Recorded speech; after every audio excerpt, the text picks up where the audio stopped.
Hello everyone, welcome to the viral tricks. আজকে আমরা আবারও একটি লাভ ক্ষতির অঙ্ক করব।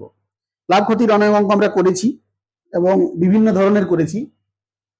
আজকে যেটা করব, এই ধরনের অঙ্ক করিনি, না করলেও যে ধরনের অঙ্কগুলো করেছি হুবহু তার সঙ্গে মিল না থাকলেও করতে পারার কথা। তো যাই হোক, সে বিষয়ে আমি আলোচনা করছি না। আমি আজকে এই অঙ্কটি আবার অতি সহজ পদ্ধতিতে, অতি কম সময়ের মধ্যে কি করে করা যায় সেইভাবে করব। ভালো করে দেখো, খুব ভালো লাগবে করতে। মানে এই ধরনের অঙ্ক পড়লে খুব কম সময়ের মধ্যে করতে পারবে এবং অঙ্কটা করতেও খুব মজা লাগবে। এখানে বলা আছে কোন দ্রব্য বিক্রি করে বিক্রয় মূল্যের উপর 20% লাভ হলে প্রকৃত লাভ কত। কোন একটি জিনিস বিক্রি করে বা দ্রব্য বিক্রি করে 20% লাভ হয়েছে, কার উপর? বিক্রয় মূল্যের উপর। তাহলে তার প্রকৃত লাভ কত? এই যে প্রকৃত লাভ জিনিসটা কি, এটা বুঝতে হবে।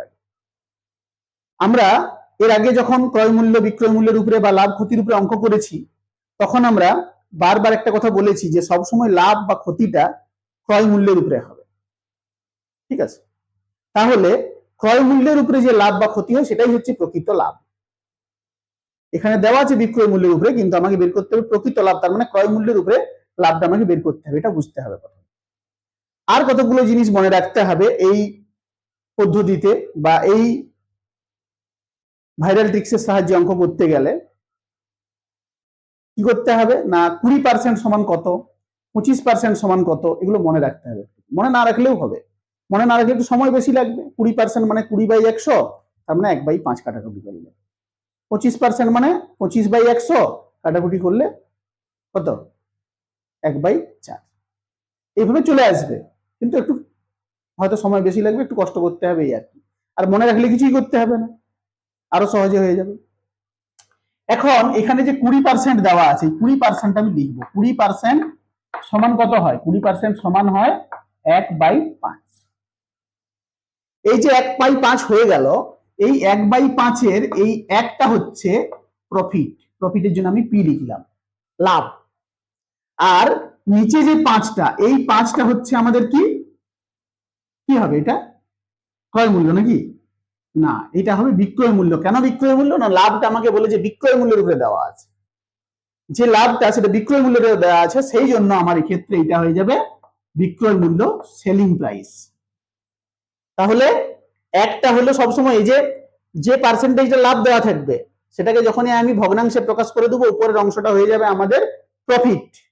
নিচের অংশটা কি হবে? হলে ক্রয় মূল্য হবে, নাহলে বিক্রয় মূল্য হবে। ক্রয় মূল্য কখন হবে? যদি প্রকৃত লাভ দেওয়া থাকে বা ক্রয় মূল্যের উপরে লাভ দেওয়া থাকে।